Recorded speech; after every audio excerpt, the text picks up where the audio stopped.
하나님은 영이시니 예배하는 자가 신령과 진정으로 예배할지니라. 요한복음 4장 24절 말씀. 다 같이 주기도문 하겠습니다. 하늘에 계신 우리 아버지여, 이름이 거룩히 여김을 받으시오며 나라의 임하옵시며 뜻이 하늘에서 이룬 것 같이 땅에서도 이루어지이다. 오늘날 우리에게 일용할 양식을 주옵시고 우리가 우리에게 죄 지은 자를 사하여 준 것 같이 우리 죄를 사하여 주옵시고 우리를 시험에 들게 하지 마옵시고 다만 악에서 구하옵소서. 대개 나라와 권세와 영광이 아버지께 영원히 있사옵나이다. 아멘.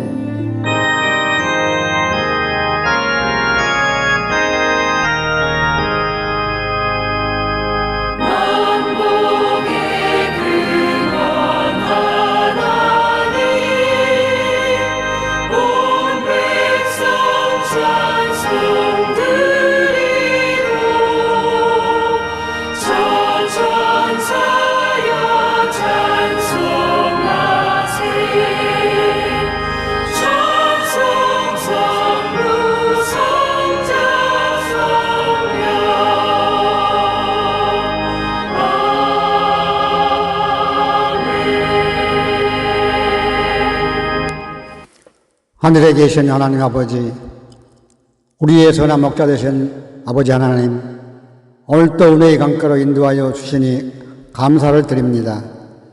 주님, 지난 시간 동안 주님의 말씀대로 살지 못하고 우리의 생각을 따라 살았던 것을 반성하고 회개하오니 주여 용서해 주시고 날마다 주님의 뜻을 따라 살아갈 수 있게 하시옵소서. 주님, 이번 주는 어버이 주일입니다. 성경은 말합니다. 자녀들아, 주 안에서 내 부모를 공경하라. 그리하면 너희는 땅에서 잘되고 내 생명이 길 것이라 하였습니다. 우리 하나님께서는 이 땅의 인생들에게 어머니 아버지를 주신 것은 땅에서 자기를 낳아주신 어버이를 섬기듯 하늘에 계신 하나님 아버지를 섬김을 배우게 하시고 그 섬김으로 참 아버지를 발견케 하시고 아버지가 계시는 곳으로 우리를 인도하려 하심이었습니다. 수고하고 무거운 짐진 자들아, 다 내게로 오라. 내가 너희를 쉬게 하리라. 피곤하고 지친 영혼들이 오늘 주님 앞에 나왔습니다. 주님, 조국 대한민국이 정치적으로 혼란 속에 있습니다. 모든 권세는 주님께서 주신다고 했습니다. 로마서 13장을 말하고 있습니다. 대한민국의 권세를 주신 분도 주님이시오니 주님께서 선하게 인도해 주셔서 속히 진리가 승리하고 악은 무너지게 하시옵소서. 이번 한 주도 힘과 능력 주시는 우리 하나님의 은혜를 누릴 수 있도록 축복하여 주시옵소서. 하나님에 대한 지식으로 충만케 하시고 성령의 기름 부으심으로 넘치도록 부어주셔서 예수 믿고 천국 가는 넘친 소망으로 충만하게 하여 주시옵소서. 오늘 말씀을 전하시는 목사님에게 주님의 능력이 말씀에 선포될 때 병마가 물러가고 악기가 물러가며 구원의 물결이 넘치는 말씀이 되게 하여 주시옵소서. 오늘 예배 자리에 선 유튜브 교회 성도들에게 우리 주님의 구원의 축복이 충만케 임하여 주시옵소서. 우리를 죄에서 구원하신 우리 구주 예수 그리스도 이름으로 간절히 기도 올렸습니다. 아멘.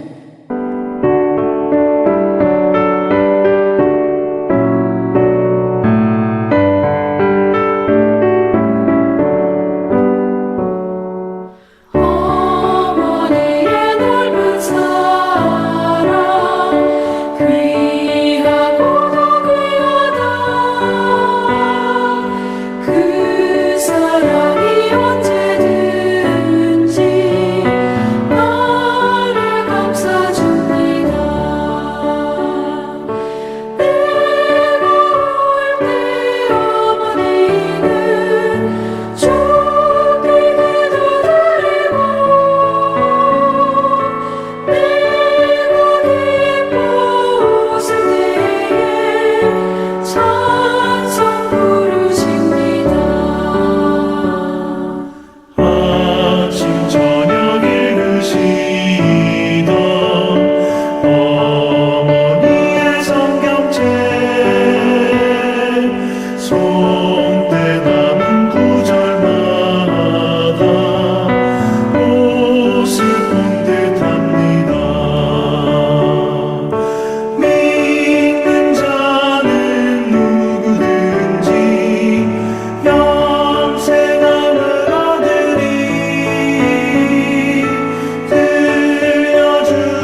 오늘의 본문 성경 말씀은 룻기 1장 16절 말씀으로 룻이 이르되 내게 어머니를 떠나며 어머니를 따르지 말고 돌아가라 강권하지 마옵소서. 어머니께서 가시는 곳에 나도 가고 어머니께서 머무시는 곳에서 나도 머물겠나이다.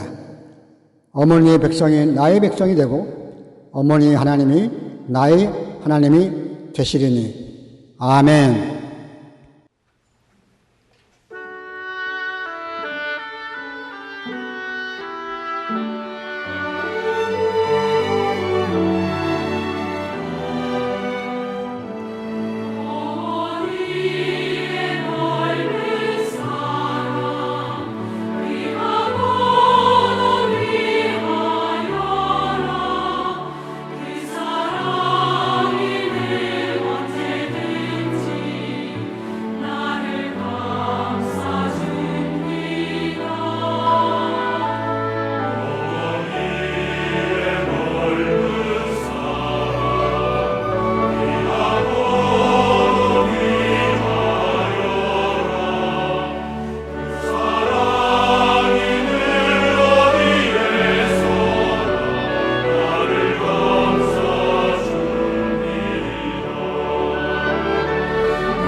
오늘의 설교 말씀은 어머니 나의 어머니라는 제목으로 한진한 목사님께서 말씀해 주시겠습니다. 오늘 말씀에 효심이 지극했던 한 여인의 얘기가 나옵니다. 우리가 지난 주일에 나오미가 자기 인생의 궤도 수정을 한 얘기를 들었습니다. 나오미는 유다 땅으로 돌아갈 결심을 하고 나서 제일 먼저 두 사람의 자부들을 설득합니다. 너희들은 나를 따라가 봤자 아무 소망이 없다. 그냥 이 모압 땅에서 남아서 살도록 해라고 설득을 합니다. 그 당시 이스라엘의 풍습은 남편이 자식이 없이 죽으면 그 미망인은 남편의 동생과 결혼을 해서 남편의 기업을 잇게 했습니다.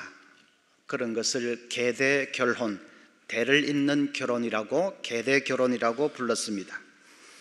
가부장 중심의 사회에서 남편 쪽의 이름과 또 기업을 잇는 것이 절대적으로 중요한 상황에서 그렇게 자식이 없으면 계대결혼을 시킨 것입니다. 그런데 나오미는 두 아들을 다 잃었습니다. 자부들에게 계대결혼을 시킬 아들이 더 이상 없습니다. 나오미 자신이 다시 결혼할 가능성도 전무하지만 만에 하나 결혼을 해서 아들을 얻는다고 해도 언제 그 갓난쟁이가 자라서 지금의 자부들과 결혼을 할 수 있겠습니까? 그러니까 나오미가 자부들을 설득하는 것입니다. 나를 따라오면 너희들에게 미래가 없다. 그냥 여기서 살다가 좋은 남자 만나서 결혼해서 행복하게 살도록 해라. 그렇게 간곡하게 설득합니다. 그 설득에 큰 자부는 눈물을 흘리면서 시어머니와 작별을 하고 떠나갔습니다. 그런데 둘째 자부인 룻은 끝까지 어머니를 따라서 유대 땅으로 가겠다는 것입니다. 16절 이하에 보면 이렇게 말합니다. 룻이 이르되 내게 어머니를 떠나며 어머니를 따르지 말고 돌아가라 강권하지 마옵소서. 어머니께서 가시는 곳에 나도 가고 어머니께서 머무시는 곳에서 나도 머물겠나이다. 어머니의 백성이 나의 백성이 되고 어머니의 하나님이 나의 하나님이 되시리니 어머니께서 죽으시는 곳에서 나도 죽어 거기 묻힐 것이라. 만일 내가 죽는 일 외에 어머니를 떠나면 여호와께서 내게 벌을 내리시고 더 내리시기를 원하나이다. 정말로 애절한 사모곡이지요.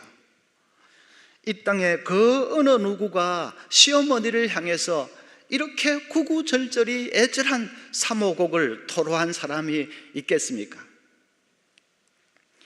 룻은 시어머니를 따라가면 아무 소망이 없다는, 희망이 없다는 것을 잘 압니다. 그러면서도 아무 계산되지 않고 그냥 따르겠다는 것입니다. 왜요? 내 어머니이기 때문에, 내 부모이기 때문에. 연로하신 어머니를 혼자 가시게 하면 그 어머니가 유대 땅에서 어떻게 살겠습니까? 그러니까 제가 모시겠습니다 하고 결심한 것입니다. 부모님의 은혜를 깊이 생각하고 또 은혜에 보답하기를 원하는 이 주간에 이 룻의 자세는 우리에게 소중한 귀감이 됩니다.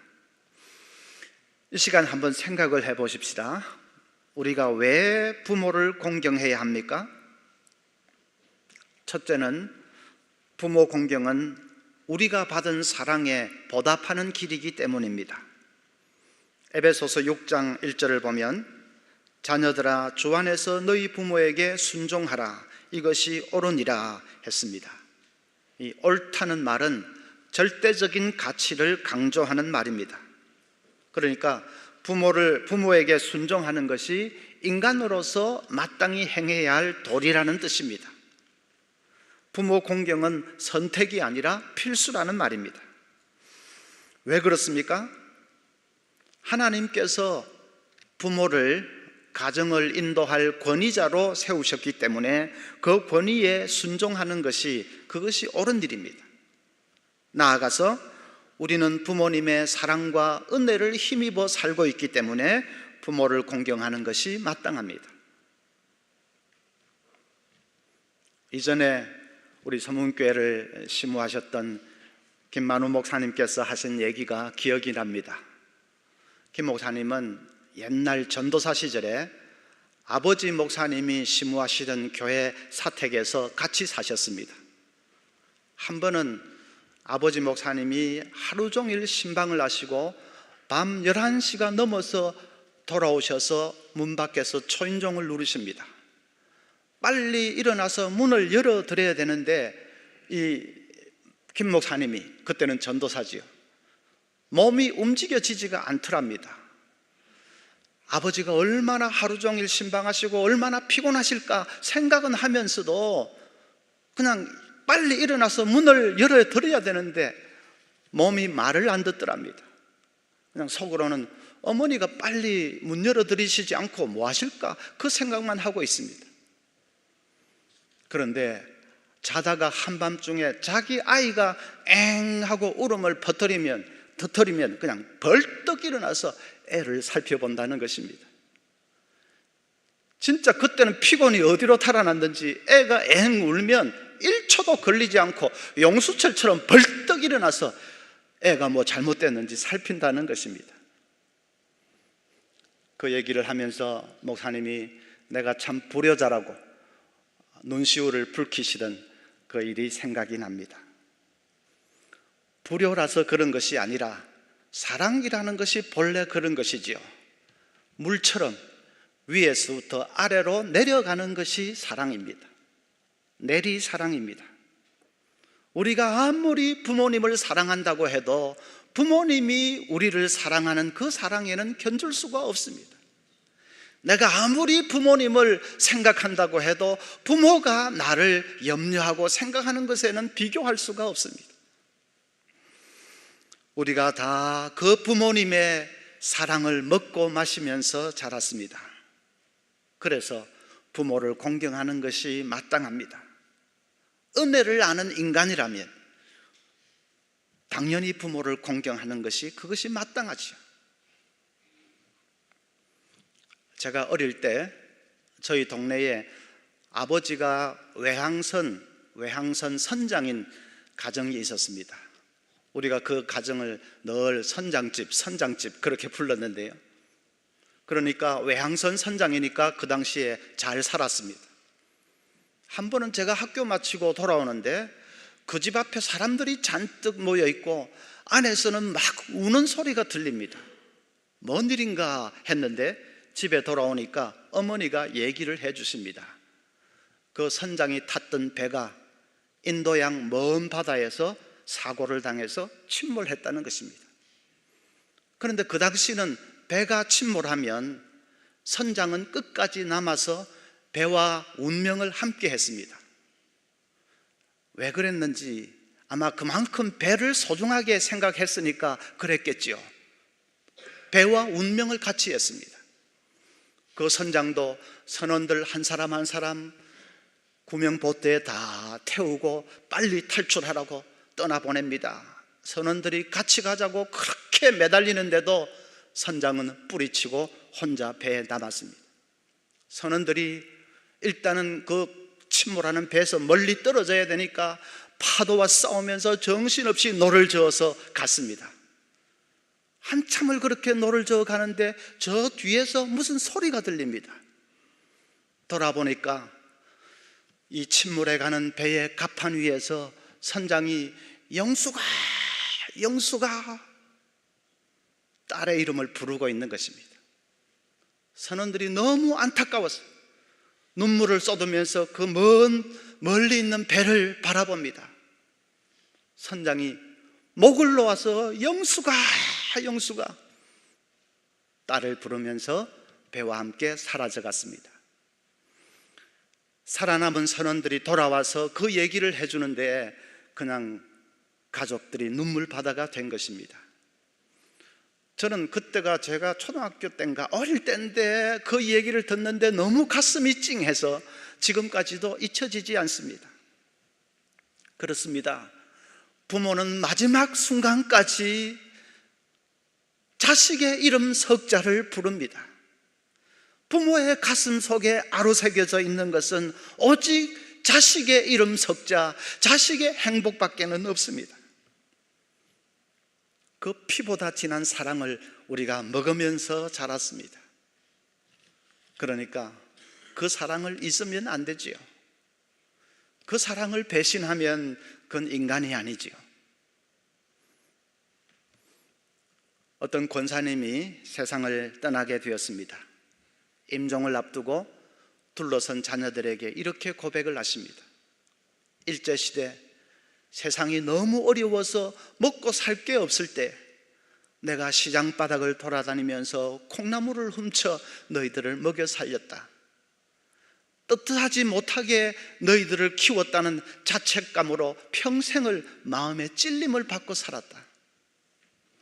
이제 떠나기 전에 너희들에게 용서를 구하고 싶구나. 이 못난 애미를 용서해다오. 자녀들이 전부 그 앞에서 울고 말았습니다. 모두가 엄마 손을 붙들고 엄마 용서해달라니요. 그런 날들이 있었는지도 모르고 제대로 어머니에게 효도하지 못한 우리들을 용서해 주세요. 그러면서 자녀들이 눈물을 쏟았다고 합니다. 국민소득 3만 불을 바라보는 이 시대의 젊은이들은 잘 모릅니다. 정말로 어려웠던 시절, 촉은 목피하면서 정말 어렵게 연명했던 그 시절, 부모들이 자식을 위해서 얼마나 희생했는지를 잘 모릅니다. 당신이 먹을 것 못 먹고 입을 것 안 입으면서 굶어가면서 자식들을 위해서 희생했습니다. 그런 부모님을 잘 모시고 보살펴 드려야 되는 것은 그건 당연한 일 아니겠습니까? 나는 부모님을 사랑한다 그러십니까? 감히 사랑이라는 단어를 쓰지는 마십시오. 여러분이 아무리 부모를 사랑해도 부모님이 여러분을 사랑하는 그 사랑에는 비교할 수 없습니다. 사랑은 부모님의 것입니다. 우리는 오직 순종하고 공경해 드리는 것만 해도 족합니다. 그것도 제대로 못하지 않습니까? 두 번째로는 부모 공경은 하나님의 계명이기 때문입니다. 에베소서 6장 2절부터 보면 내 아버지와 어머니를 공경하라. 이것은 약속이 있는 첫 계명이니 이로써 내가 잘 되고 땅에서 장수하리라. 부모를 공경하는 사람에게 하나님이 축복을 약속하십니다. 룻이 그랬습니다. 자기 미래도 다 버리고 오직 어머니를 모시겠다고 나설 때에 하나님이 그런 룻을 얼마나 기쁘게 바라보셨는지요. 그래서 룻은 상상할 수 없는 복을 받게 됩니다. 유대 땅으로 갔는데 뜻밖에도 생각지도 못하게 훌륭한 남편을 만나서 결혼하고 행복한 가정을 이루게 됩니다. 그건 정말로 생각도 못한 일이었습니다. 뿐만 아니라 그 가계를 통해서 다윗 왕이 태어나게 됩니다. 이스라엘의 역사상 가장 위대했던 왕 다윗의 룻은 증조모가 되었습니다. 그뿐만이 아닙니다. 그 가계를 통해서 훗날에 예수님이 탄생하게 됩니다. 룻은 예수님의 조상이 되었습니다. 하나님도 모르고 구원도 모르고 그저 우상을 섬기면서 살던 이방 여자 룻이 하나님을 믿고 그리고 시어머니를 지극정성으로 복양하니까 그가 다윗 왕을 낳고 또 메시아를 낳는 인간으로서는 최고의 영광을 누리게 된 것입니다. 부모를 공경하는 자에게 하나님께서 그렇게 상상할 수 없는 복을 주셨습니다. 부모를 공경하기 위해서는 먼저 부모님 속에 있는 상처와 아픔을 이해해 드리는 것이 필요합니다. 우리가 아버지라고 할 때에 그 아버지 상에는 여러 가지 유형이 있습니다. 성취지향형 아버지가 있습니다. 자기에게 이루지 못한 꿈이 있어서 그것에 한이 맺혀서 그래서 자식들에게는 끊임없이 성공해라, 출세해라 그것을 강조하는 아버지가 성취지향형 아버지입니다. 또 시한폭탄형 아버지도 있습니다. 속에 잠재해 있는 분노를 그냥 수시로 아내에게, 자녀들에게 터뜨리는 아버지입니다. 가슴에 상처가 많은 아버지가 그렇게 되기가 쉽습니다. 수동형 아버지가 있습니다. 이런 아버지는 자녀들이 뭘 새롭게 개척을 한다든지 창의적으로 무엇을 해보려고 하는 것을 싫어합니다. 자기 성격이 수동적이고 안전지향적이고 하기 때문에 그렇습니다. 부재형 아버지도 있습니다. 아버지로서 가정에 대한 이 책임감이 별로 없고, 그래서 아버지로서 역할을 제대로 하지 않는 아버지입니다. 정신이 딴 데 팔려 있는, 노름에 미쳐 있든지 다른 살림하고 있든지 그런 아버지가 그렇게 되기가 쉽지요. 그런가 하면 너그러운 스승형 아버지가 있습니다. 가장 바람직한 아버지 상이지요. 여러분의 부모님은 어떤 유형에 속할 것 같습니까? 중요한 것은 부모님이 어떤 유형이든지 간에 그렇게 된 데는 이유가 있다는 것을 이해해 드릴 수 있어야 합니다. 지나간 수많은 영역의 세월이, 어렵고 힘들었던 세월이 부모님을 그렇게 만든 것입니다. 그런 유형으로 만든 것입니다. 그 상처와 아픔을 이해해 드릴 수 있어야 합니다. 제 부친 얘기를 좀 할게요. 부친께서는 젊은 날에는 운수업에 종사하셨는데, 그래서 괜찮게 살았습니다. 큰 부자는 아니지만 그래도 아쉬움 없이 살았습니다. 그런데 중년에 들어 아버지가 다른 사업에 손을 대시다가 쫄딱 망했습니다. 그때부터 아버지가 어떻게 그렇게 술을 퍼마시시는지요. 아버지가 술에 만취해서 들어오시는 날이면 그날 밤은 우리 집은 전쟁터입니다. 온갖 넋두리 늘어놓으시지요.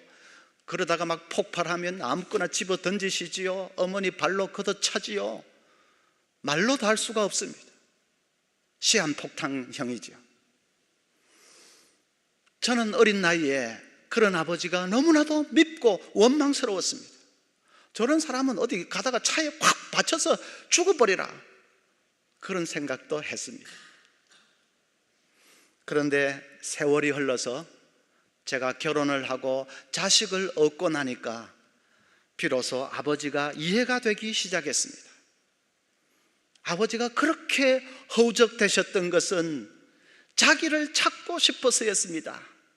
내가 이렇게 비참한 실패자가 되었어도 그래도 내가 여전히 살아갈 이유가 있는지, 내가 여전히 이 가정에 필요한 존재인지, 그것을 애타게 찾고 계셨던 것입니다.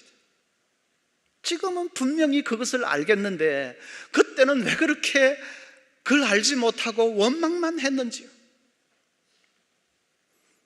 다행히 아버지가 그 이후에 예수를 믿게 되었습니다. 은혜를 받고 나니까 술, 담배를 하루아침에 딱 끊으셨습니다.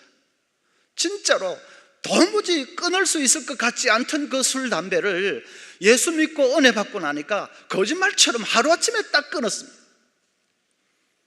허전했던 마음이 하나님으로 채워지니까 더 이상 술에 의존할 필요가 없게 된 것입니다.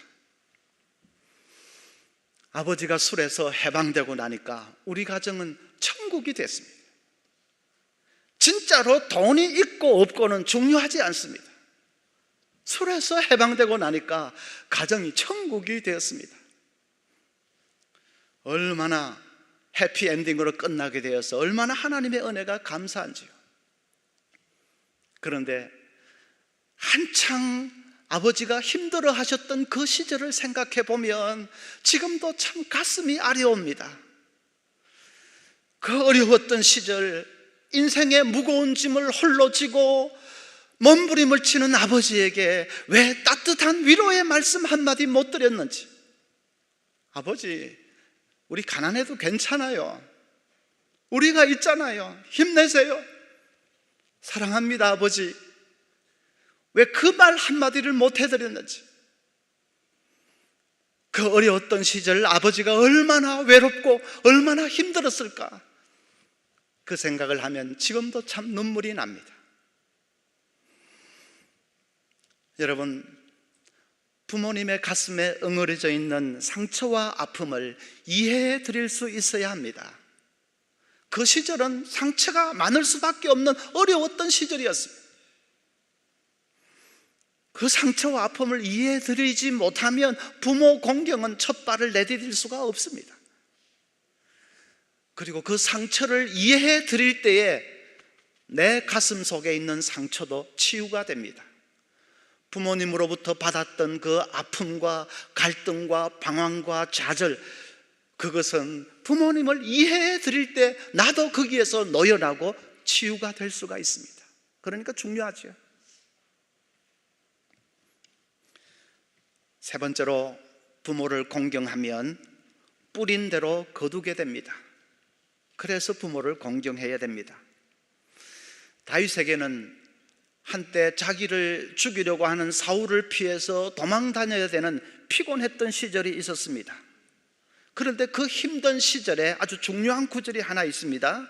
사무엘상 22장 1절을 보면, 그러므로 다윗이 그곳을 떠나 아둘람 굴로 도망하매 그의 형제와 아버지의 온 집이 듣고 그리로 내려가서 그에게 이르렀고, 부모님이 도망 다니고 있는 다윗을 찾아온 것입니다. 그리고 그때부터 다윗은 이 부모님을 모시고서 도망을 다녔습니다. 여러분, 이것은 특별한 것입니다. 필리핀의 독재자 마르코스는 필리핀을 탈출해서 하와이로 도망갈 때에 엄청난 돈을 들고 갔습니다. 그런데 고향에 혼자 계시는 노모를 모시고 가지는 않았습니다. 그 노모는 한없이 아들을 기다리다가 끝내 쓸쓸하게 혼자 숨을 거두었습니다. 루마니아의 독재자 차우셰스쿠도 검은 보화를 몽땅 챙겨서 도망은 갔지만은 노모를 모시고 가지는 않았습니다. 그는 부하의 총에 맞아서 죽었습니다.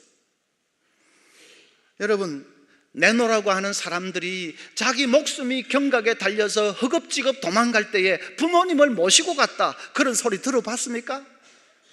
그런 사람 없습니다. 그런데 다윗은 부모님을 모시고 다닌 것입니다. 다윗이 그렇게 효자인 줄은 모르셨지요. 다윗이 어떻게 그렇게 효성이 지극할 수 있었을까? 성경에 분명하게 나와 있지는 않지만은 저는 증조모 이 룻의 효성이 다윗에게 그대로 전수가 된 것이 아닐까 생각합니다. 사람은 보고 배운 대로 행하지 않습니까? 조상 때부터 부모를 잘 섬기는 그 전통이 후손에게 그대로 전수가 된 것입니다. 그래서 여러분, 노후에 자녀들에게 팽당하지 않으려면 지금 여러분의 부모들에게 잘 하십시오. 자녀들 앞에서 모범을 보이십시오. 특히 아들들만 있는 가정은 더 조심해야 됩니다. 딸 둘이면 금메달, 딸 하나, 아들 하나면 은메달, 아들만 둘이면 목메달. 목메달 되지 않으려면 지금 부모님에게 잘 하시고 자녀들에게 모범을 보이십시오. 어느 신문에 실린 얘기인데, 김만수라는 분은 간경화인데 한 2년 전부터는 상태가 더 나빠져서 간이식 수술을 받지 않으면 안 되게 됐습니다. 그 소식을 듣고 김태화라고 하는 아들이 아버지에게 간이식을 하겠다고 병원에 가서 검사를 받았습니다. 며칠 후에 아버지가 병원에 다녀오셔서 하는 말이, 네 간은 너무 작아서 이식 수술하기에는 적합지 않다는구나 하고 결과를 일러주었습니다. 아들이 아버지보다 체구가 훨씬 작기 때문에 간도 작아서 이식을 할 수가 없다는 것입니다. 아들이 얼마나 실망을 하는지. 그때부터 체력 단련을 하기 시작했습니다.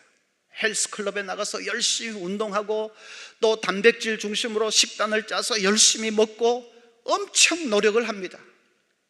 1년 만에 8kg를 더 찌워서, 그래서 병원에 다시 가서 이만하면 되는지 물어보았습니다. 그런데 거기서 뜻밖의 소식을 듣습니다. 1년 전에도 이미 간 이식을 할 수 있었다는 것입니다. 아버지가 아들이 잘못될까봐 거짓말을 한 것입니다. 의사가 안타깝게 하는 말이, 차라리 1년 전에 간 이식 수술을 했더라면 성공률이 80%가 넘었는데 1년 만에 아버지 상태가 훨씬 더 나빠져서 지금은 이식 수술을 해도 성공 가능성이 대단히 낮다는 것입니다. 아들이 눈물을 흘리면서 매달렸습니다. 그래도 이식을 해 주십시오. 의료진이 고민을 했지만은 그 아들의 간곡한 눈물과 고집을 꺾을 수가 없었습니다. 그래서 간이식 수술을 했습니다. 정말로 하나님의 도우심으로 수술이 성공적으로, 그리고 그 이후에 차도도 있고 잘 되었다고 합니다. 아들이 의식이 깬 후에 이렇게 말했습니다. 아버지가 몇 년이라도 더 사시기를 바라는 마음밖에 없어요. 아버지 거짓말 덕에 저도 체력을 단련했으니까 오히려 제가 아버지에게 감사드리고 싶은걸요. 요즘 시대에 이런 아들이 참 얼마나 귀합니까? 그런데 그 아버지가 자기 부모님에게 잘했다고 합니다. 할아버지에게 잘했다고 합니다. 진짜 효자였다고 합니다. 그러니까 그 모습을 그대로 보고 또 자식도 자기에게 그렇게 하는 것이죠. 오늘 부모를 공경하라 말씀을 들었는데, 이런 설교를 들을수록 마음이 아쉽고 괴로운 분들이 있습니다. 부모님이 더 이상 땅에 계시지 않는 분들이죠. 다른 설교는 듣는 대로 순종하면 되는데 부모를 공경하라는 이 설교만은 순종하고 싶어도 순종할 부모가 계시지 않는 사람들이 많습니다. 마음이 그래서 너무나도 아쉽고 슬프고 답답합니다. 여러분, 할 수 있을 때에, 기회는 지나가는 것입니다. 할 수 있을 때에 부모님을 섬기고 잘 공경해 드릴 수 있기를 바랍니다. 그래서 부모님 마음에 기쁨을 드리고 그로 인해서 우리 자신이 하나님으로부터 큰 복을 받는 저와 여러분 될 수 있기를 바랍니다.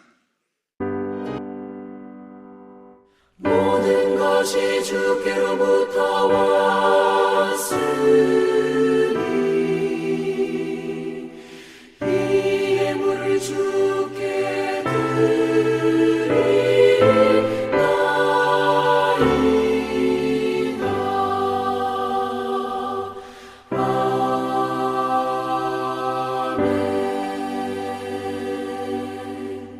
하나님 아버지, 11조와 감사 헌금과 각자의 형편에 따라 드린 모든 예물을 기뻐 받으시고 하나님의 자녀들을 축복하여 주옵소서. 예수님 이름으로 기도합니다. 아멘. 주기도 송과 축도로 예배를 마치겠습니다.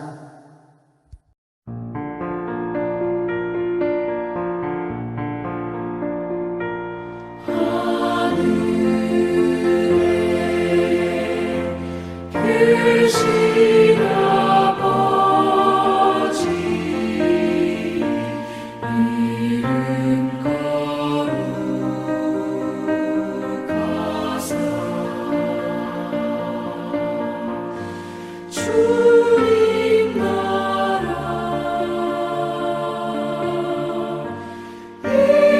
임하시고 뜻이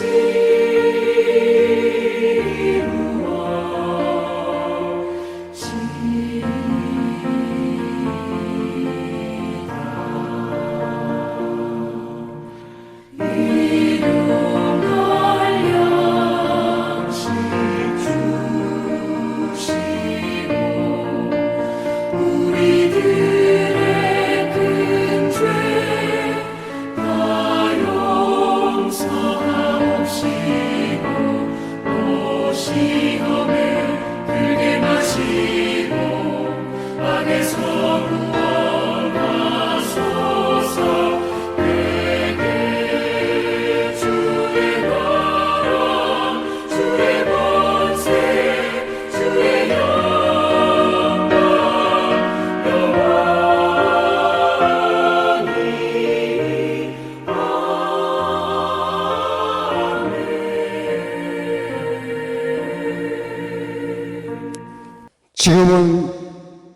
주 예수 그리스도의 은혜와 하나님의 극진하신 사랑과 성령님의 교통 역사하심이 오늘 하나님께 예배드리는 모든 성도들과 자녀들 위해 지금부터 영원까지 함께 하시기를 우리 주 예수 그리스도의 이름으로 축원합니다.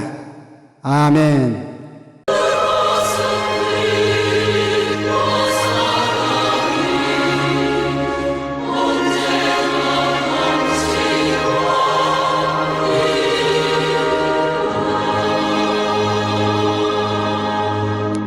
이것으로 이번 주 유튜브 교회 예배를 마치겠습니다. 다음 주 기쁨으로 다시 만나시겠습니다.